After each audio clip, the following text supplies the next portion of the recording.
Thanks for joining me. And since October's theme for Voice Story is mental health and the impact on the self in the workspace, what comes to mind is the ability to be myself. That is what is helping me to feel good about myself, my mental health, and my ability to be myself and to choose to be in workspaces and to create work that's actually authentic for me and therefore nourishing. So part of that is, I realize, is a process of learning how to cultivate that for oneself. And what I want to share is my journey that I went from going from really mentally ill and challenged in workspaces that I did not want to be in to now learning more and more how to actually cultivate work and to choose to be in spaces and in relationships with other workers, co-workers, in healthy relationships so I can feel good about what I'm doing. Back in my early 20s, I would realize it's in fact after I entered my 30s and in my mid-30s that I realized what I experienced back in my early 20s was what could be known as bulimia. See, back then I was in so much despair and trauma and challenges and addictions because I, first of all, didn't have any intimacy in my life, didn't have any connection. Having come from a culture that is highly traumatized in so many ways, and from parents that both example for me deep degrees of trauma, caused me to completely be traumatized myself in my upbringing. And I was not able to be myself because both my parents didn't know how to be themselves. Even now, are they still, I feel, exploring that. So I wasn't able to fit in school and therefore was not able to do well and therefore move through the institutions in a normal way, moving to post-secondary. So that was part of the self-hatred that I had for life, for myself, of that I was so traumatized in my emotions and being a sensitive. It was so impossible for me to remain in school that did not allow me to be normal.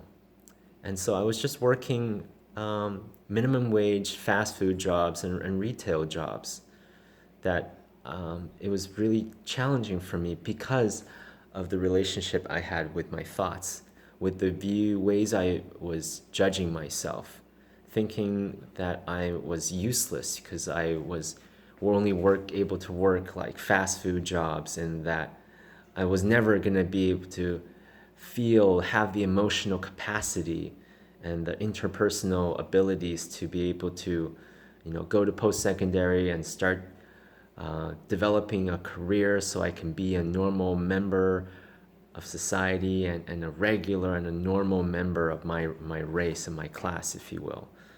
So here I am just working jobs that I dreaded every day, especially if it was a retail sales job where I had to interact with people.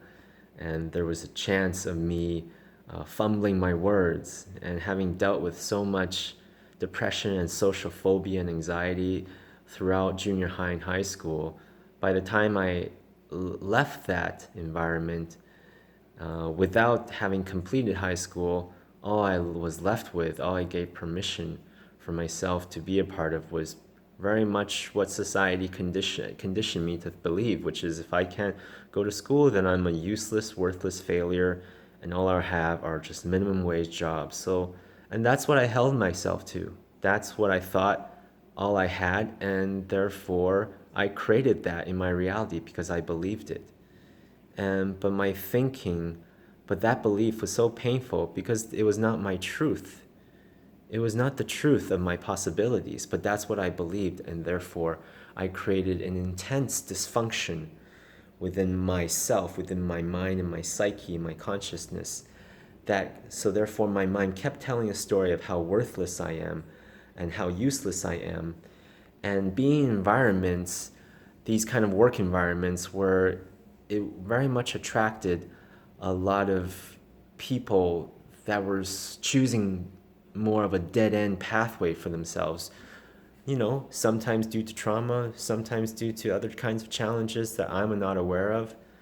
And of course attracts other kinds of people like students, and what have you, and also good hardworking people. Hey, for me, everyone are good peoples and they're just doing their best, but we are now realizing we're all highly traumatized in our own ways, and without learning how to be there for ourselves, all we are doing in a sense is kind of like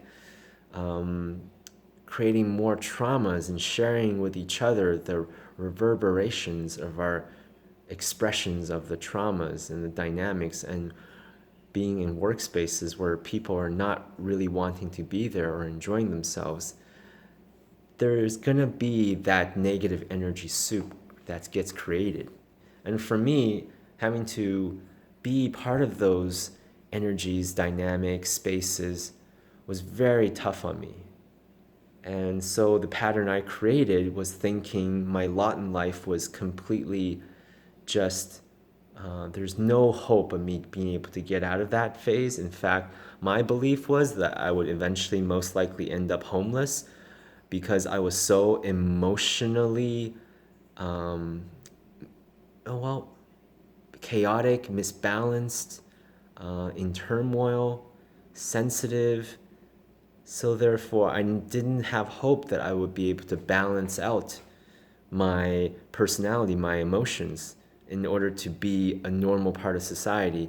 So that was what I believed, and that caused me so much mental despair and strain. And because that was the story my mind was telling me, that created such a dysfunction in my body as my mind continued to create that radio signals, that propaganda to the rest of my body, my energy, and therefore my body responded. I incurred intense stomach ulcers and nervous disorders, and then so I developed this pattern where I would just buy lots of junk food, like tubs of ice cream and processed food and artificial foods and sugars and takeout foods, and fast foods, because it was convenient, and it was able to stimulate and soothe me, right? Fill that void for the evening, right? I would really just wait till I had a few days off and just get a load of just junk food and sweets, and just have that one night where where I know I will be doing something that at least helps me feel good. But of course, I would just gorge down all of this sugary and junk food and then just get bloated and then just feel absolutely disgusting, right? Of course, though, that night, or that Friday night or whatever, before the days off, I would feel, okay, at least tonight I can feel some sort of relief. But then, of course, the next morning I would feel like just bloated and disgusting, and then I would just drown my despair with more food and with more numbing agents, whether it's TV or like pro sports or junk food. And that will continue on. And by the time the next workday came, often I would just be in so much shame and despair, and then I would try to exercise or starve myself so that I can shrink down once again, so I can look normal to myself, so that others won't judge me, so I can go back to the dreaded dead end, occupational choice that I was making at the time at some fast food or some dead end retail job. And that pattern continued, for a few couple years. Those were very painful 2 years or so, 19, 20, 21, around there. That, and those patterns literally made me have so much suicidal ideation. I just felt like so worthless. I wanted to kill myself. right? Because I didn't have any friends. I let go of all my friends from high school because I was so ashamed of my lot in life, especially being an immigrant Asian from mainland China. I ought to be getting the top marks in the class, and here I am, just fucking worthless and addicted. And like I said, I had no idea that pattern, such an intense pattern that was destroying, causing, wreaking havoc on my life, was actually bulimia. Because I'm a Chinese immigrant. I literally didn't know any of that stuff had to do with me, especially being a male. Like eating disorder, and I had no idea eating disorders was an emotional disorder, an expression of emotional, psychic trauma, a lack of connection and intimacy, right? Just like the rat experiment we all are aware of about rats will become addicted to cocaine if they're alone, if isolated, but if others are around, no, they're not going to touch the stuff because they have what they need. And I certainly did not have what I needed. And that's why I personally can so easily understand what's happening in the world in the steep increase in mental illness in all these ways, because I went through myself back in the early 2000s, the late 90s. So it's quite obvious to me what's happening now. Now, how did I get out of that? Is learning to, well, start creating a different relationship with myself. And when I say myself, I mean my body, I mean my lifestyle choices, my energy, how I plan my day, how I talk to myself, how I treat others, how I respond and treat my life, how I communicate and respond to my life and the things that come into my life, and that's all other people and beings and opportunities and things, right? Like really, it was really for me is learning to eat more fruits and vegetables, instead of processed junk, fake, artificial. I started actually putting in real, natural nature, right? And then learning about yoga, so I developed a different relationship with being in my body, right? Being willing to hold uncomfortable positions that are strengthening me and that are cleansing me, but that are maybe quite challenging, and I just learned to breathe and relax into them, right? That helped me develop a different relationship with my body and with being willing to be present with my breath, right? Exploring meditation and books and audio programs from teachers and healers and people that have learned to cultivate an authentic life really helped me think differently, right? Being willing to try on different points of views, not just the ones in the mainstream, in the pop culture, in all the celebrity culture, but people that are genuine, that are authentic, that are doing things not only good for themselves, but good for their world in more unconditional ways, not just capitalistic and monetary. That really helped. But slowly, surely, it was learning to develop intimacy and connection with other people. As I started treating myself better and taking better care of myself, was able to increase my self-esteem and self-concepts, and therefore was able to then relate to others from a more stable place where I was not constantly assessing myself, and therefore was able to create some authenticity and intimacy in my interactions. And it could just be with customers, with day-to-day passerbys sometimes, those others that are willing to open up that space. And then slowly but surely, spiritual development and the soul, right? With my soul, I started creating intimacy. And then synchronicity and spirit came in that inspired me to move to BC, where I met my amazing partner, and have met so many people that I can actually be authentically myself with in this new way of life that I've learned to create in my 30s, where I can now actually have learned to cultivate jobs and works in spaces that I can be myself in, and creating work that's actually nourishing for me.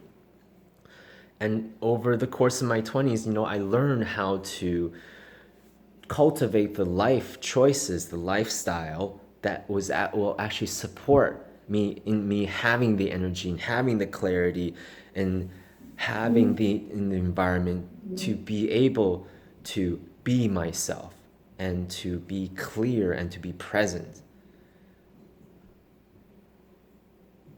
And I'm going to continue forward being aware and recognizing that it's a continual cultivation of energies and of choices, right? A continual willingness to experience intimacy with myself and with those in my life that can love me, and as I learn to love them.